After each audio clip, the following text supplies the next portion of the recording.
ಒಂದು ರಾಜ್ಯಸಭಾ ಮತ್ತು ಮೇಲ್ಮನೆಯ ಒಂದು ಚುನಾವಣೆ ಆದ ನಂತರ ಈ ಒಂದು ಎಕ್ಸ್ಪ್ಯಾನ್ಷನ್ ಆಗ್ತದೆ. ಬಹುಶಃ ಮೊದಲನೇ ಒಂದು ಹಂತದಲ್ಲಿ ಮಾನ್ಯ ಮುಖ್ಯಮಂತ್ರಿಯವರು ಉಪಮುಖ್ಯಮಂತ್ರಿಯವರು ಸೇರಿ 100 ಜನ ಒಂದು ಪ್ರಮಾಣ ವಚನವನ್ನು ಸ್ವೀಕಾರವನ್ನು ಮಾಡಿದ್ದಾರೆ. ಇನ್ನು 20 ಜನ ಆಯ್ಕೆ ಆಗ್ತಕ್ಕಂಥ ಒಂದು ಅವಕಾಶ ಇದೆ. ಅದರಲ್ಲಿ ನಮಗೆ ಒಂದು ಅವಕಾಶ ಖಂಡಿತ ಕೊಡ್ತಾರಂತ ಒಂದು ವಿಶ್ವಾಸ ಇದೆ. ನಮ್ಮ ತಂದೆಯವರು ಕೂಡ 1969ರಲ್ಲಿ ಏನು ಅವರು ಕಾರ್ಪೊರೇಟರ್ ಆಗಿ ಇಂಡಿಪೆಂಡೆಂಟ್ ಕಾರ್ಪೊರೇಟರ್ ಆಗಿ ಕಾಂಗ್ರೆಸ್ ಪಕ್ಷವನ್ನು ಸೇರಿದ್ರು.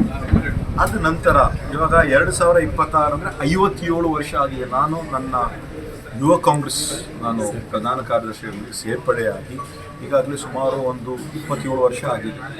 ನಾವು ಒಬ್ಬ ಶಿಸ್ತಿನ ಸಿಪಾಯಿಯಾಗಿ ನಮಗೆ ಮುಖ್ಯ ಇದ್ದಿದ್ದು ನಮ್ಮ ಪಕ್ಷ. ಮೊದಲು ನಮ್ಮ ಕಾಂಗ್ರೆಸ್ ಪಕ್ಷ ಈ ಒಂದು ರೀತಿ ಎಲ್ಲವನ್ನು ಸ್ವಲ್ಪ ತಡ ಆಗ್ತದೆ, ಆದರೆ ದೇರ್ಸೆ ಹಂಗೆ ಮಗ ದುರಸ್ತ ಹಂಗೆ ಖಂಡಿತವಾಗಿ ಬಂದೇ ಬರ್ತೀವಿ, ಆಗ್ತೀವಿ ಅಂತ ಒಂದು ಸಂಪುಟ ವಿಸ್ತರಣೆ ಯಾವಾಗ ಅಂತ ಏನಾದರೂ ಹೇಳಿದ್ರೆ ಬಹುಶಃ ನನ್ನ ತಿಳಿದಿರುವಂತೆ ಈ ಒಂದು ರಾಜ್ಯಸಭಾ ಮತ್ತು ಮೇಲ್ಮನೆಯ ಒಂದು ಚುನಾವಣೆ ಆದ ನಂತರ 24 ತಾರೀಕು ನಂತರ 30 ತಾರೀಕುವರೆಗೆ ಆಗ್ತದೆ. ಸೊ ನಮ್ಮ ನಾಯಕರಾಗಿರುವಂಥ ರಾಹುಲ್ ಗಾಂಧಿ ಅವರು ಹೇಳಿದ್ದಾರೆ, we will give opportunity to new faces, we are going to give more prominence to youngsters ಅಂತ ಅವ್ರು ಹೇಳಿದ್ದಾರೆ. ಸೊ ಇನ್ನೂ ಒಂದು 15-20 ದಿವಸದಲ್ಲಿ ಎಲ್ಲರೂ ಗೊತ್ತಾಗ್ತದೆ, ಅವ್ರು ಖಂಡಿತ ಮಾಡ್ತಾರೆ ಅಂತ. ನಮ್ಮ ಕಾರ್ಯಕ್ರಮಗಳನ್ನು ನೀವು ನೋಡ್ತಾ ಇದ್ರೆ ನಮ್ಮ ಚಾನೆಲ್ ಅನ್ನ ಸಬ್ಸ್ಕ್ರೈಬ್ ಮಾಡಿ, ಪಕ್ಕದ ಬೆಲ್ ಐಕನ್ ಒತ್ತಿ ನಮ್ಮನ್ನ ಬೆಂಬಲಿಸಿ.